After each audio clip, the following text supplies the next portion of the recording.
The Steve versus feline confrontation has been one for the tattle history books.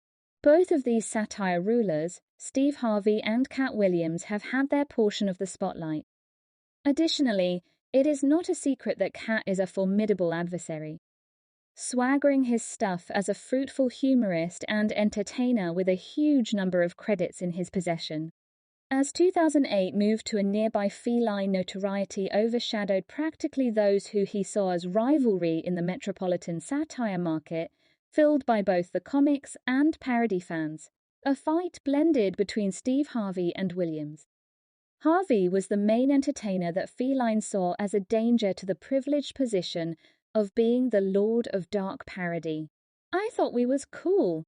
I getting love each time I had him on my show at that point. Yet, assuming you proceed to do another join, simply let the sibling know that you're staying with K9. I will be hounding you on the radio. Be that as it may, it's simply we moving tickets. Then we can go on a Betty break in the huddle. Yet, presently don't take care of business. Then I come to town.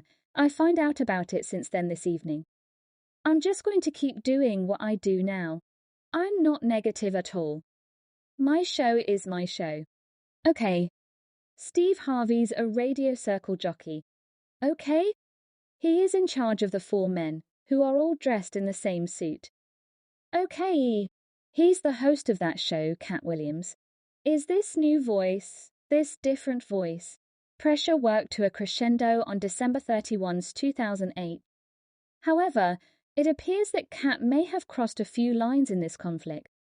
Steve Harvey, the magnetic host with a grin that could liquefy hearts, winds up in the center of a tornado of hypothesis and show.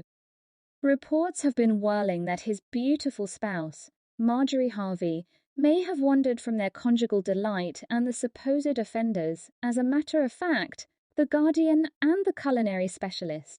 Yet, pause, it gets much spicier. Incidentally, this guardian, known as Large Blast, obviously has an obscure past. As a previous pimp, going after individuals for power and individual increase, situation starts to get interesting much further as busybodies via online entertainment, particularly a web page called GH Page, have been humming about Marjorie's supposed betrayal. As per the grapevine, Marjorie was evidently discovered in the act in a duping embarrassment in 2023.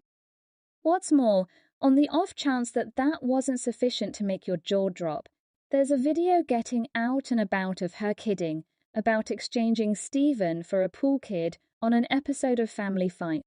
However, clutch your impressive caps in light of the fact that the genuine stunner still can't seem to drop.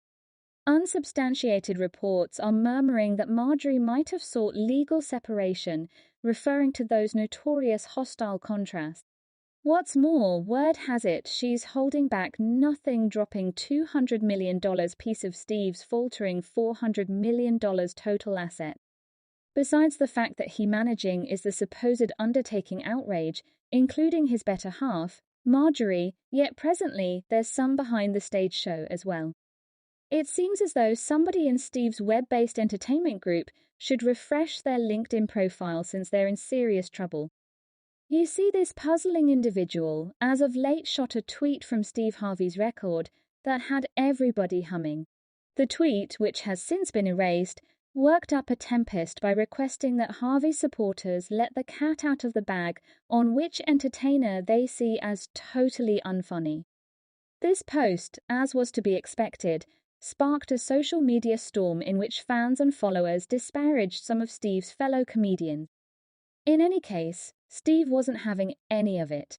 He criticized the tasteless tweet in a video that was shared on the same platform, explaining that it was only posted to entice users to engage with his content.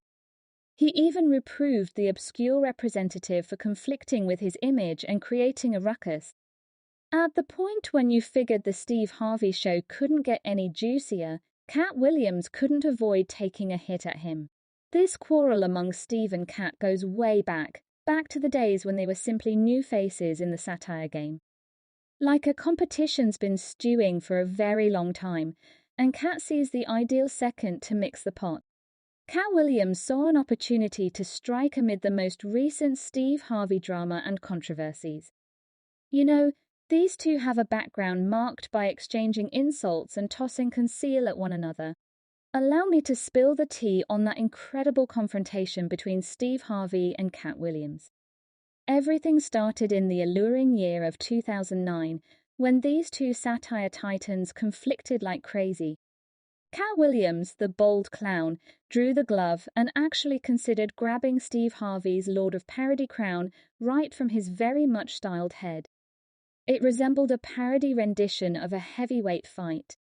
Steve Harvey, the refined and sweet-talking host, at first forgot about Katt's test, pursuing the more responsible option and deciding to stay calm. He even told Jamie Foxx about it on his radio show, giving the impression that he had everything under control. In any case, when the large night showed up, Katt Williams didn't simply come to play. He visited Slay. Hung in a gaudy fighter's robe, Katt became the overwhelming focus and set free a flood of verbal punches that left the crowd in join. What's more, Steve Harvey's inner self wounded. He focused on Steve's reputation and comedy skills, and even had the audacity to criticize his attire and signature hairstyle. As the spotlight beamed down on the loud scene, Katt strikingly pronounced, "If it's not too much trouble, surrender it for Steve Harvey." He's one of the most mind-blowing we've at any point had. However, he doesn't need no pieces of this in no shape or structure. Furthermore, very much like that, the quarrel was scratched in parody history, leaving every one of us panting for additional show and cleverness from these two comedic forces to be reckoned with. I don't have the foggiest idea why he got over here with this cash you all spent on these swear word tickets and discussed a woman in the crowd for 15 minutes, yet won't discuss me the manner in which I'm preparing to discuss his. Swear word made exclamation. Katt Williams didn't keep down when it came to tossing some serious shade at Steve Harvey. He said that Steve had gone through his closet and copied his style. Also, can we just be real for a minute? Design is consecrated in the realm of parody. Katt didn't stop there. He proceeded to deride Steve's daily schedule, clarifying that he was the genuine satire heavyweight of the night. Yet, the show didn't stop at the jokes. Katt spilled a serious tea to the group, guaranteeing that Steve Harvey was just co-featuring on the grounds that he was unable to sell an adequate number of tickets without help from anyone else. He even went after Steve's self-announced title of Ruler of Parody, recommending that it disregarded satire legends like Richard Pryor, who preceded him. With respect to Steve Harvey, indeed, he's been keeping mum about Katt's New Year's Eve execution, adhering